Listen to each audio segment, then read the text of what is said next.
Party నాయకులకి అందరికీ 45వ ఆవిర్భావ దినోత్సవం.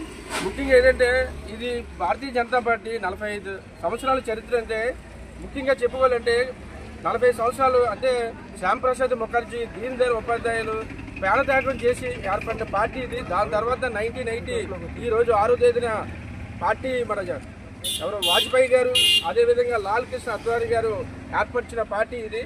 ఇది సామాన్యుల పార్టీ, ఇది హిందూ తత్వాన్ని సపోర్ట్ చేసే పార్టీ.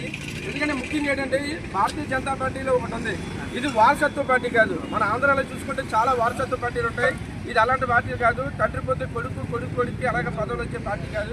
ఈ పార్టీ అందరిది, బడుగులు బలహీన వర్గాల వారికి అందరిది పార్టీ. మోడీ గారు లాంటి వారు బీసీ వ్యక్తి, వారు ప్రధానమంత్రిగా 3 సార్లు ఉన్నారు. అలాగే రాష్ట్రపతి, ఒక ఎస్సీకి చెందిన రాష్ట్రపతి, అలాగే ప్రెసిడెంట్ ద్రౌపది ముర్ము గారు ఎస్టీ రాష్ట్రపతి చేసిన ఘనత భారతీయ జనతా పార్టీగా ఉంది. భారతీయ జనతా పార్టీ అందరినీ కులాలు మతాలు అతీతంగా అందరినీ ముందుకు తీసుకెళ్ళిపోతుంది.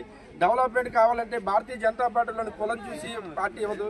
సామాన్యులు కూడా, అతి సామాన్యులు కూడా రాష్ట్రపతి, ఉపరాష్ట్రపతి, అదేవిధంగా మినిస్టర్లు, ఈ మధ్య మనం చూసుకున్న ఎమ్మెల్సీలు అందరికీ సామాన్యులకి ఎంపీ కానీ మినిస్టర్లు కానీ ఇవ్వడం జరిగేది ఏంటంటే అది ఓన్లీ భారతీయ జనతా పార్టీలో జరుగుతుంది.